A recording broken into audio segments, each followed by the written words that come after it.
तो कल मैंने आप लोगों को बताया था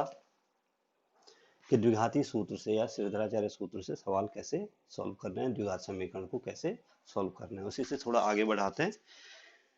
और क्वेश्चन नंबर 1 का फोर्थ पार्ट मैं आपको बता देता हूँ भाई। क्वेश्चन नंबर 1 का फोर्थ पार्ट छठा हुआ था। 4x² plus 4 under root 3x plus 3 equal to 0 plus 3 equal to 0। 4x² plus 4 under root 3x plus 3 equal to 0। ठीक है, अब आपको क्या करना है कि इस समीकरण को द्विघाती सूत्र से सॉल्व करना है। ठीक है, और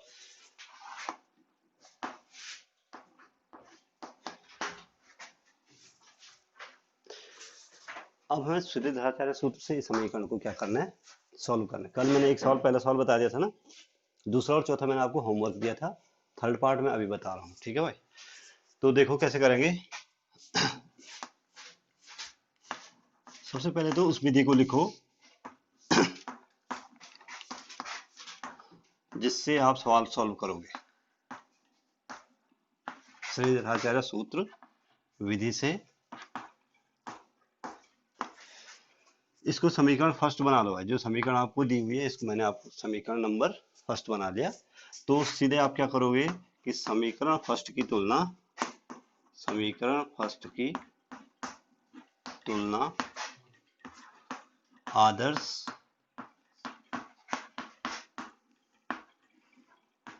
द्विघात समीकरण। आदर्श द्विघात समीकरण होती है भाई ax² plus bx plus c बराबर क्या हुआ, ax² plus bx plus c बराबर 0 से करने पर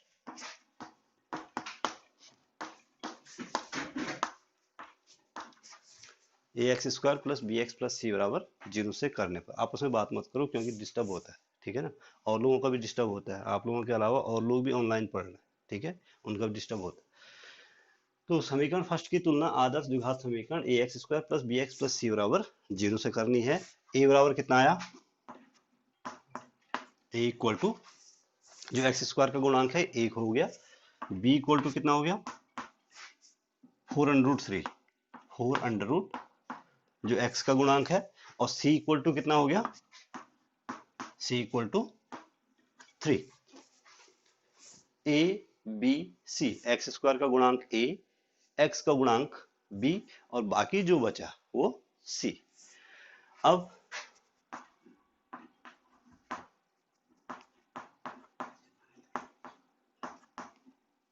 Shridharacharya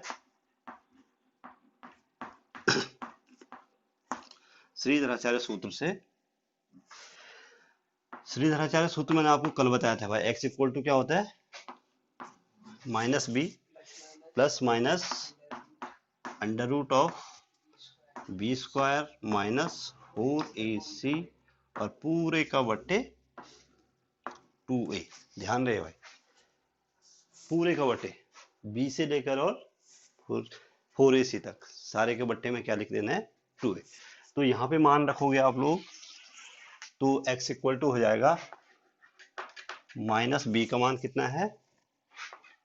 4 under root 3 plus minus under root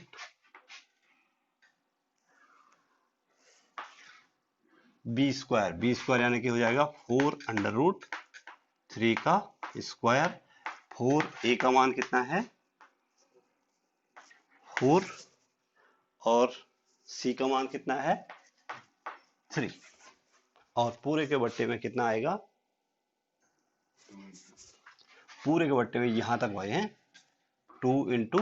ए की जगह पे कितना आ गया 4, 4। ठीक है, तो x इक्वल टू हो जाएगा माइनस 4 अंडर रूट 3, तो ऐसे रहने दो। ठीक है ना, minus 4 under root 3 plus minus under root, अब देखो 4 का स्क्वायर कितना होगा 16 16 अंडर रूट 3 का स्क्वायर कितना हुआ 3 3 हुआ अंडर रूट 3 का स्क्वायर किया 3 का स्क्वायर 9 हुआ 9 का वर्गमूल फिर से वापस 3 आ गया तो 4 चौको 16 16 तिया 48 और माइनस 4 चौको 16 तिया 48 दोनों बराबर आ गए मेरे ख्याल से और बट्टे में कितना आया भाई 4 टू जा 8 अब देखो x equal to -4 under root 3 plus minus 0 का वर्गमूल क्या आएगा 0 ही आएगा और बट्टे में हो गया 8 अब x इक्वल टू हो गया भाई -4 अंडर रूट 3 बाई अब 0 को जोड़ो या 0 को घटाओ क्या फर्क पड़ने वाला है 4 से 8 कट जाएगा माइनस अंडर रूट 3 बाई 2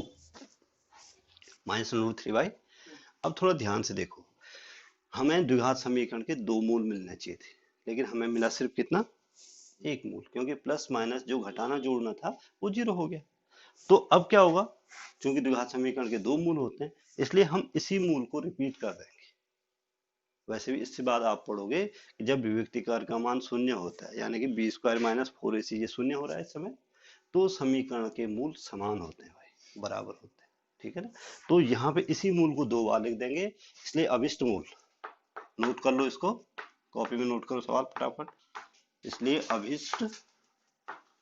अभिष्ट मूल हो गया माइनस अंडर रूट 3/2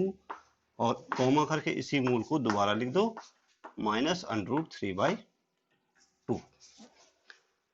तो ये सवाल सॉल्व हो गया भाई ठीक है तो ऐसे ही आपको बाकी जितने भी सवाल आएंगे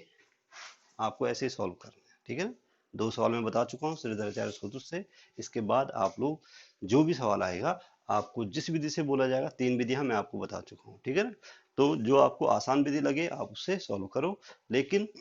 ध्यान रहे अगर एग्जाम में पूछा जाए कोई पर्टिकुलर विधि